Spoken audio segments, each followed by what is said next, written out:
3 former teammates of George Allen at the University of Virginia football team back in the early 1970s have come forward and told Salon magazine that George Allen was a racist who used the N-word often. And when black people weren't around and it was just his white friends, he would constantly, or consistently, I should say, refer to black people as the N-word, and that he did a number of racist things. And there are 2 things in here that are, if that wasn't damning enough, there are 2 things that blow you out of the water.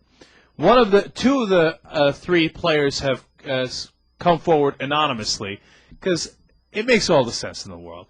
Man, they're going to go and try to rip these people apart, find who they are, and try to discredit them. And who wants to go through that?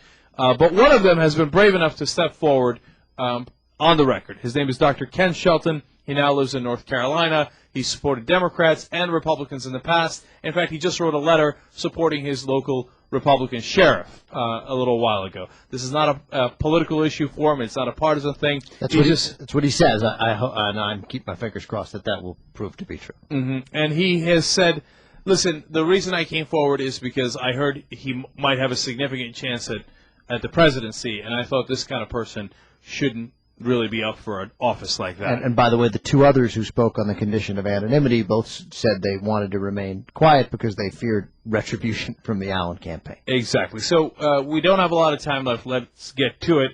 First, he apparently gave the nickname of Wizard to Ken Shelton because, and here's a fact I would have never known, he shared a last name with Robert Shelton, who in the 1960s served as the Imperial Wizard of the United Klans of America, a group affiliated with, obviously, the Ku Klux Klan.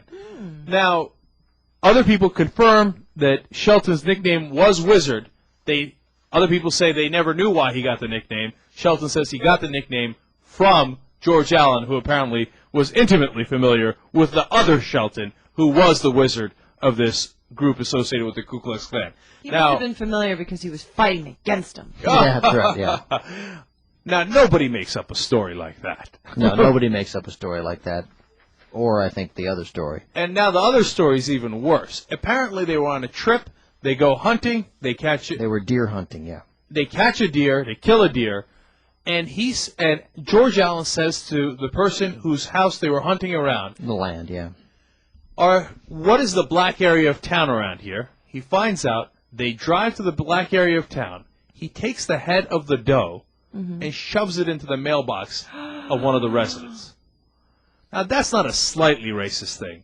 That is a grotesquely racist thing. Now, there are other members of the team who say that he wasn't a racist.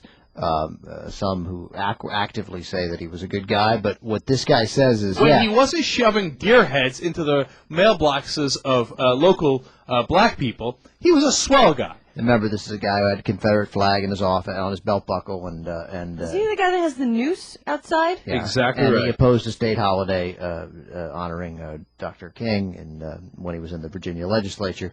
All the stuff just rings true. And what this guy says is, there are a lot of people who will say he's not a racist, but I'm telling you, he talked differently when he was around his white friends, which is what racists do. Mm-hmm.